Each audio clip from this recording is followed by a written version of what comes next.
And it came about at that time that Judah departed from his brothers and visited a certain Adullamite, whose name was Hira.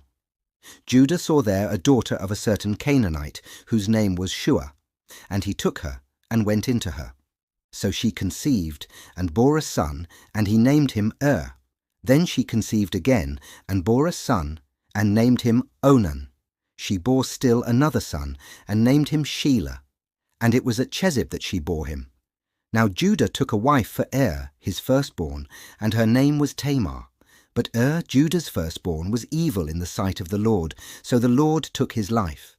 Then Judah said to Onan, "Go into your brother's wife, and perform your duty as a brother-in-law to her, and raise up offspring for your brother." Onan knew that the offspring would not be his, so when he went into his brother's wife, he wasted his seed on the ground, in order not to give offspring to his brother. But what he did was displeasing in the sight of the Lord, so he took his life also.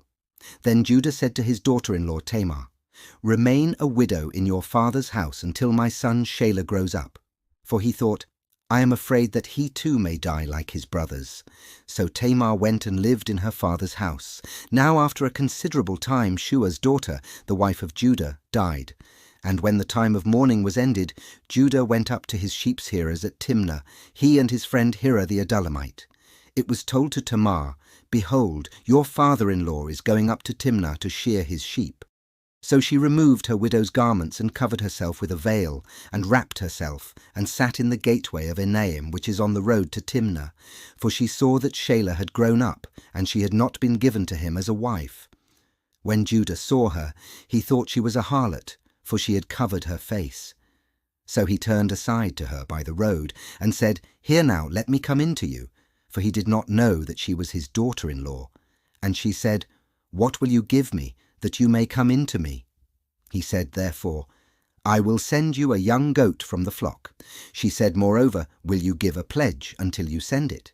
He said, "What pledge shall I give you?" And she said, "Your seal and your cord, and your staff that is in your hand."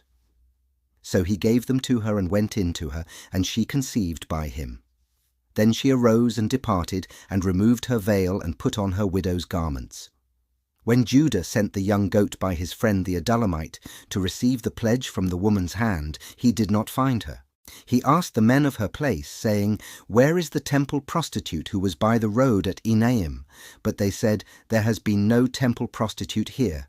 So he returned to Judah and said, "I did not find her, and furthermore the men of the place said, 'There has been no temple prostitute here.'"